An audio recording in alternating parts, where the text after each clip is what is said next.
फिर भी यहाँ पे माहौल इतना अच्छा क्यों है?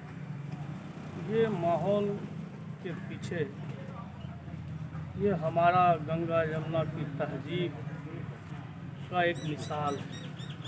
हमारे इस ग्राम पंचायत राज चंद्रदई के जो ग्रामीण हमारे दयालु भगवान से लेकर जो जनता है हमारी और हमारे अल्पसंख्यक जो भाई हैं, यहाँ पे हमारे पंचायत अंतर्गत आपको किसी भी एंगल से जातीय समीकरण आज तक तय नहीं हुआ।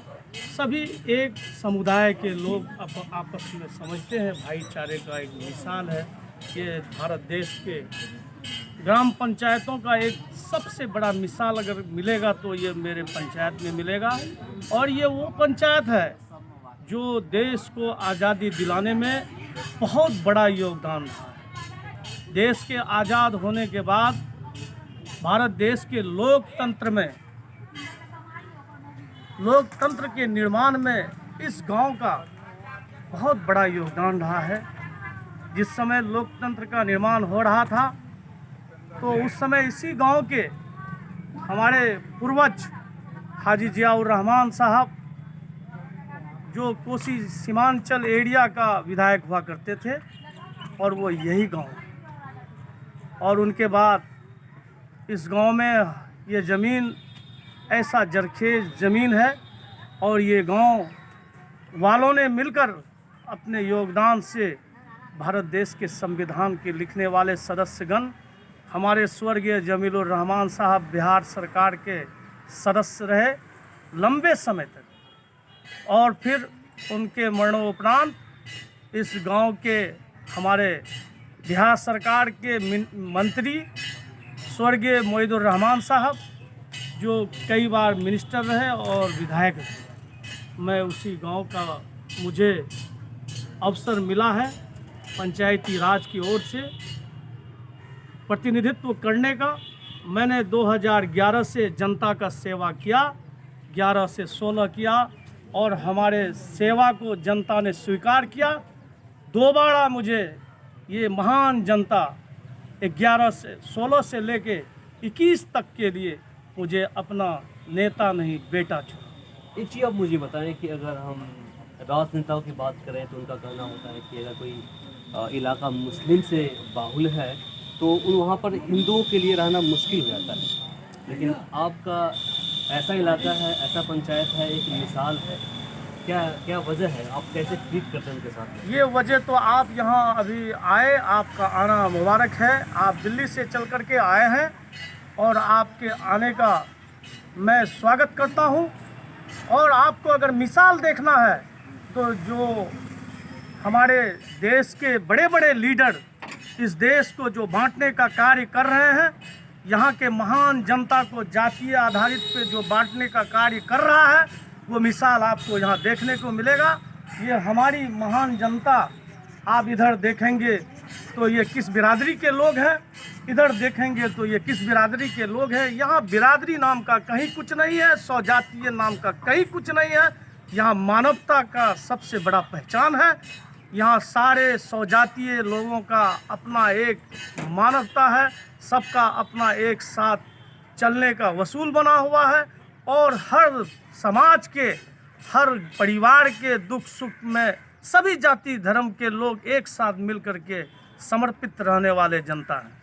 आपके पंचायत में नल जल योजना के अंतर्गत जो काम होता है कितना कम हो गया? ये काम तो हमारे माननीय मुख्यमंत्री बिहार सरकार का ये जो कार्य है, ये तो पंचायती राज का बजट था और ये बजट भारत सरकार का बजट था। जिस बजट का मैं आपको कहना चाहूँगा, ये सरासर एक निश्चय नल जल योजना जो है कोसी सीमांचल के एरिया में जो दिया गया है, हर गरीब परिवार में नल जल योजना के तहत जो पानी का कनेक्शन देना है, मैं इसके बारे में कहना चाहूँगा कि ये सरासर बेईमानी होगा। और ये बेईमानी है। किसी भी गरीब के घर पर मेरे ही पंचायत अंतर्गत ना तो इसका कोई वर्क प्लान है, ना ही किसी गरीब के घर में आज तक एक बूंद पानी किसी को मिला है, ना कोई भी वार्ड के नल जल योजना का जो प्लांट लगा हुआ है, करोड़ों का प्लांट है, उस करोड़ के योजना से किसी भी गरीब को आज तक उसके घर तक ना तो पानी का कनेक्शन गया है, ना पाइपलाइन गया है, ना टूटी लगा है, ना पानी मिला है। इसका जिम्मेवार तो मैं किसको कहूँ? हम अगर कहेंगे तो बिहार सरकार के माननीय मुख्यमंत्री श्री नीतीश कुमार जी को कहेंगे।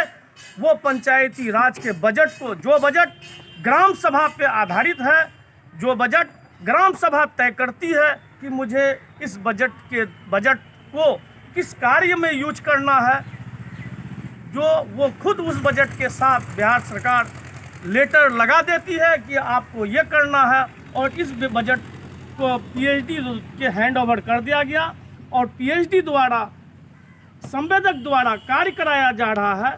और वो संवेदक अपने मन के मुताबिक जिधर से उसको सहूलत मिला, जहां इंसान नहीं बसता है, वहां पर वो पाइप पहुंचा दिया है, और उस पानी को इंसान पिएगा या जानवर पिएगा वो तो संवेदक ही बतलाए। ये सवाल तो विपक्ष भी कर रही है लगातार इसको लेकर के कि नल जल योजना हो तो वो काफ़ी विफल रही है।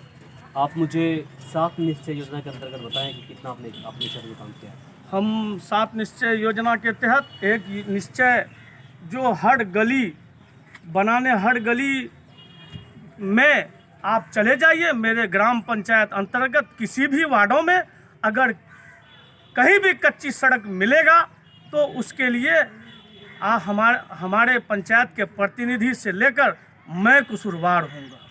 हमारे पंचायत अंतर्गत जितने भी वार्डे हैं सभी वार्डों में पक्की सड़क का निर्माण करा दिया गया है।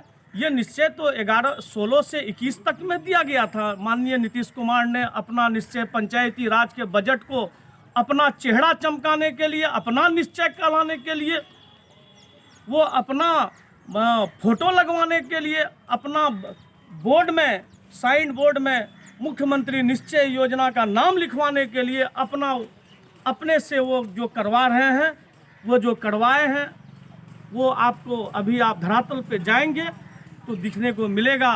उनका योजना, उनके द्वारा जो योजना निश्चय 7 निश्चय के तहत चलाया गया है वो कितना सफल है या कितना विफल है वो तो जनता बतलाएगी।